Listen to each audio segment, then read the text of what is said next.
Bom, dando continuidade à unidade de geopolítica, nós iremos agora para o tema 2, que o tema 2 trata sobre áreas estratégicas. Primeiro, nós iremos fazer um histórico, para a gente poder compreender melhor como o mundo ele possui áreas mais estratégicas do que outras, porque existem estratégias tão distintas entre os países.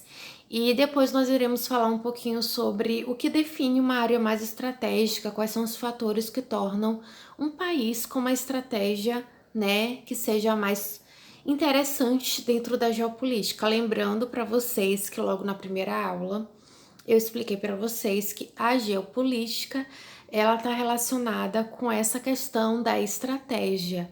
Então, os países que possuem uma estratégia melhor, mais eficiente, possuem também uma melhor geopolítica, tá certo? Então, por isso é importante vocês entenderem o que são essas áreas estratégicas. Vamos lá. Primeiramente, nós vamos ter que voltar bastante no tempo para entender como algumas coisas do passado acabaram influenciando para as situações do presente. E, por exemplo, hoje em dia a gente usa muito o termo Ocidente e Oriente. Ah, não sei o que, ocidental, isso aqui é um costume do Ocidente. Ah, essa é uma cultura oriental. Essa questão de cultura oriental, de distinguir o que é o Ocidente e o que é o Oriente, ela está relacionada aqui com a divisão do Império Romano. Lembrando, para quem não sabe, Ocidente equivale ao Oeste, né? A gente aprendeu isso lá em Rosa dos Ventos no 6º ano. E Oriente equivale ao Leste, tem o mesmo significado. Quando a gente fala Ocidente é o Oeste, quando a gente fala Oriente é o Leste. O Império Romano, ele era um império só, tá bem? Não tinha essa divisão. Mas ali no ano de 395, o Império Romano ele teve uma quebra, ele teve uma divisão. A gente tem uma parte do Império Romano que tem ali toda uma centralização em Roma, né? A partir de Roma, e a outra parte do Império Romano tá ali toda centralizada em torno de Constantinopla, né? Então, duas capitais diferentes com dois costumes, dois históricos completamente diferentes. Então, há uma quebra aí do Império Romano e eles vão começar a ter todo um histórico, toda uma construção cultural diferente um do outro. Então, o Império Romano de Roma vai por um caminho e o Império Romano de Constantinopla ele vai por outro caminho. E isso tem a ver com uma quebra também da Igreja Católica.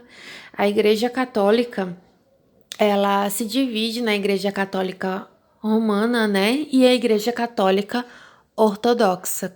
A Igreja Católica Ortodoxa, ela tá mais relacionada a um viés religioso católico que não está tão associado com alguns ritos, algumas imagens que é comum nós percebermos na Igreja Católica que tem no Brasil, por exemplo, que é uma Igreja Católica que é dessa parte ocidental do Império Romano.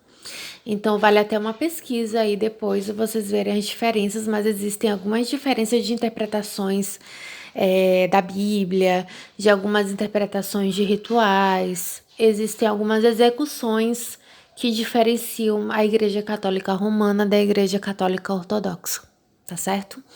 Então, houve essa divisão que acaba formando também toda uma herança cultural histórica bem diferenciada entre esses dois lugares. O Império Romano Ocidental, que vocês podem observar aí no mapa, o Império Romano Ocidental tá na cor laranja, viu, gente? Não coloquei aqui nem a legenda, esqueci de explicar para vocês, mas tem no livro, viu? A parte laranja é o Império Romano Ocidental, Oeste, e vocês podem observar que tem aí a Europa, né? A maior parte da Europa e o norte da África, enquanto o Império Romano Oriental, que está em amarelo, nós pegamos ali uma outra parte da África e principalmente Oriente Médio, tá certo? Então a gente vai ter aí esses dois impérios se formando com um desenvolvimento cultural diferente e que vai ser importante para a gente entender o que é Ocidente, o que é o Oriente nos dias atuais. Então, entendendo esse histórico todo, que o Império Romano Oriental teve um histórico diferente do Império Romano Ocidental, nós vamos focar um pouco na questão ocidental, porque a gente vive no Ocidente, o capitalismo surgiu no Ocidente, a geopolítica que a gente vivencia é no Ocidente.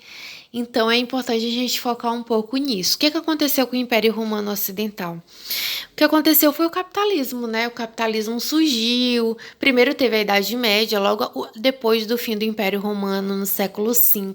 Nós temos 10 séculos de Idade Média, onde a Igreja Católica ela é a dona de tudo, ela é o centro ali da Europa, e esse período é conhecido como Idade Medieval, Idade Média, que vai do século V ao século XV, mas logo depois do fim da Idade Média, a gente tem o surgimento do capitalismo. E aí a gente vê que essas duas regiões, elas tomam rumos completamente diferentes, porque com o capitalismo surgem as grandes navegações, que é a busca por melhores mercadorias em outras partes do mundo, e com as grandes navegações, a Europa ela começa a levar a cultura dela para outras partes do mundo, como por exemplo a América. Aqui no Brasil nós fomos colonizados por Portugal, então a gente se ocidentalizou também, porque a nossa cultura, a nossa religião, os nossos costumes, eles beberam um pouco dessa região aí da Europa, que era o Império Romano Ocidental. Então, toda a cultura que foi ali desenvolvida nessa região foi trazida para cá, né?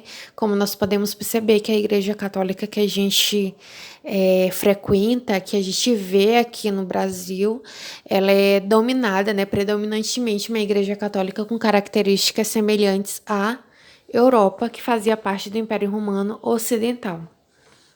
E enquanto o Império Romano Oriental, ele influenciou mais ali a Rússia, a região do Cáucaso. Então ele vai ter ali influência sobre outras partes ali dessas regiões aqui do mundo, tá bem? E cada vez mais a gente observa que existe uma priorização, né, cultural do Ocidente, né? O Ocidente ele é extremamente mais dominante do que a cultura oriental. E isso acontece por causa do capitalismo, tá bem, gente? Como eu disse para vocês, o capitalismo surgiu ali na Europa, que era o Império Romano Ocidental. Então, ajudou a levar a cultura dessa região para outras partes do mundo, e isso acontece até hoje, que é o que nós chamamos de ocidentalização. Ou seja, o Ocidente ele é muito mais influente do que o Oriente, por conta do capitalismo, que fez com que os países eles tivessem aí uma relação, entendeu? Muito maior. Existe uma troca cultural, comercial entre os países que fazem parte do capitalismo. E quem vai fazer essas trocas são os países capitalistas ocidentais, principalmente, levando esse capitalismo, esse sistema econômico e a cultura deles para outras partes do mundo, inclusive em áreas que são do Oriente, da região assim de uma cultura completamente diferente da nossa. Então eu trouxe aí para vocês dois exemplos, né, na imagem, que é do McDonald's em regiões ali da China, né, e de outros países ali do Oriente. E querendo ou não, é uma transformação de cultural, de costume, de alimentação, que está dentro da cultura. Então, bem ali eu coloquei assim, a ocidentalização é um fenômeno no qual a economia, aspectos culturais, hábitos de consumo em vários países do mundo começa a compartilhar características comuns àquelas observadas em países tidos como cultura ocidental, Estados Unidos, França, Portugal. Então, a gente tem o exemplo do McDonald's, a gente também tem ali a maioria eu trouxe aqui para vocês os animes, a gente tem a cultura japonesa sempre evidenciando o Ocidente, no que eles produzem. Por exemplo, os olhos dos desenhos dos animes, eles têm aí o formato do olho mais ocidentalizado, porque existe aí toda uma influência do Ocidente no Japão, uma influência do Ocidente na China, uma influência do Ocidente na Índia e entre outros países ali do Oriente, porque são os países ocidentais que têm ali o capitalismo mais pioneiro. Eles foram os primeiros a se tornarem capitalistas e levar esse capitalismo para outras partes do mundo. E com a economia, eles levaram também seus aspectos culturais e hábitos de consumo. E aí eu deixei para vocês, eu vou deixar lá no Google Classroom um link para vocês lerem este artigo sobre a questão da ocidentalização e da beleza oriental, que faz uma crítica aí à mudança de padrão de beleza do Oriente por causa do Ocidente. Então, vocês leiam e vocês pesquisem mais e façam um texto sobre o assunto. Não é para copiar o que está escrito no texto, tá, gente? É para vocês poderem desenvolver o próprio texto de vocês com base nesse texto e em outras pesquisas que vocês podem fazer. É um texto de opinião. E aí a gente também tem outro item super importante aqui de áreas estratégicas, que é a influência e poder, que os países têm que podem tornar eles mais estratégicos, mais persuasivos, né? Então, países com maior investimento em tecnologia militar e maior efetivo estão mais bem preparados para enfrentar eventuais conflitos bélicos. Então, o primeiro fatorzinho que torna um país influente é a questão bélica, a questão da tecnologia militar, tá bem? Como a gente pode perceber pelos armamentos nucleares, né, que são extremamente temidos por nós, porque uma arma nuclear ela pode mudar o rumo de um país de uma hora para outra. E eu coloquei aí para vocês quais são os países que têm maior investimento bélico, investimento militar, então vencendo aí, né, de uma maneira bem destacada. Nós temos os Estados Unidos, depois a China, depois a Arábia Saudita, Índia, França, Rússia, Reino Unido, Alemanha, Japão, Coreia do Sul, Itália e Brasil, Austrália, Canadá e Turquia. Então, isso é super importante, viu, gente? Porque o investimento militar acaba tornando um país mais geopoliticamente forte. E aqui eu coloquei para vocês, né, quais são as potências militares. E aí, como vocês podem observar, Estados Unidos, ele está com a cor mais escura. Ele é uma superpotência. Depois nós temos a China e a Rússia. Estados Unidos, China e Rússia são os países que têm maior quantidade de armas nucleares e maior quantidade de poder bélico, viu? Então eles acabam se destacando nesse quesito. E depois vem os países europeus, né? Que também se destacam. Então, a gente tem aqui outra questão que é a questão econômica, né? Que é, por exemplo, o PIB, que é o Produto Interno Bruto, a riqueza produzida pelo país. A gente também tem aí um outro quesito muito importante para um país ser hegemônico. Não adianta ter uma economia muito forte, gente, se o IDH não é bom. O Brasil é um exemplo disso. O Brasil tem um PIB muito bom, mas o IDH não é legal, tá certo? Então eu trouxe alguns comparativos para vocês. Por exemplo, a China, ela tem o segundo maior PIB do mundo, só perde para os Estados Unidos, mas ela tá em 105 no ranking de IDH. Então a China, ela ainda tem que lutar muito para poder conseguir ser um país mais influente, porque o IDH, que mostra o desenvolvimento humano da população, ele é muito baixo.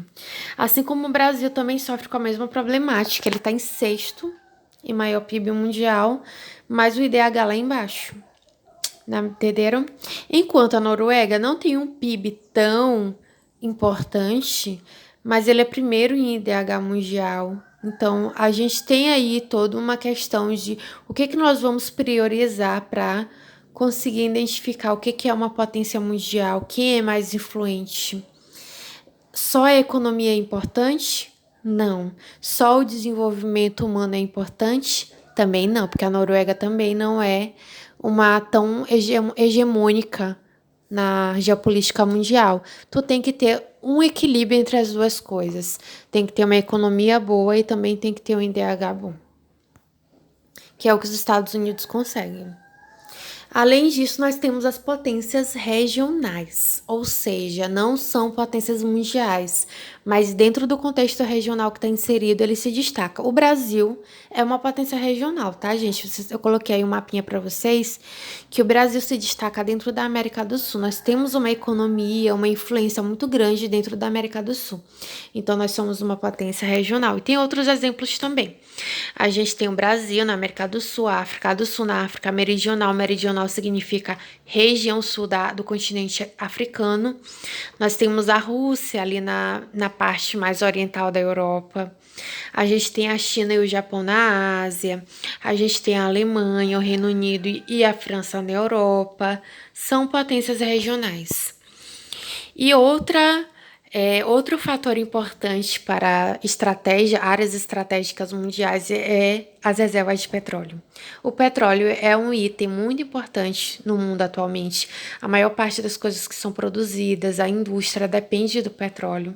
Nós ainda não temos outra fonte de energia que seja tão confiável, que eu digo assim, de disponibilidade, de uso, de confiança para a indústria poder utilizar e ter ali a quantidade de energia suficiente para produzir quanto petróleo.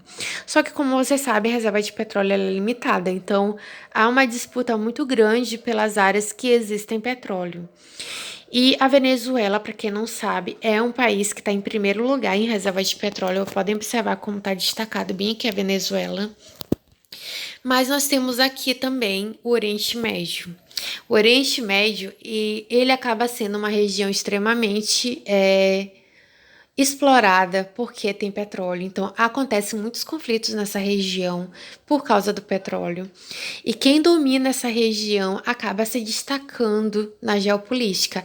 No outro vídeo, eu pedi para vocês fazerem uma pesquisa sobre o Canal de Suez, que ali no Canal de Suez vêm os navios petrolíferos que vêm do Oriente Médio.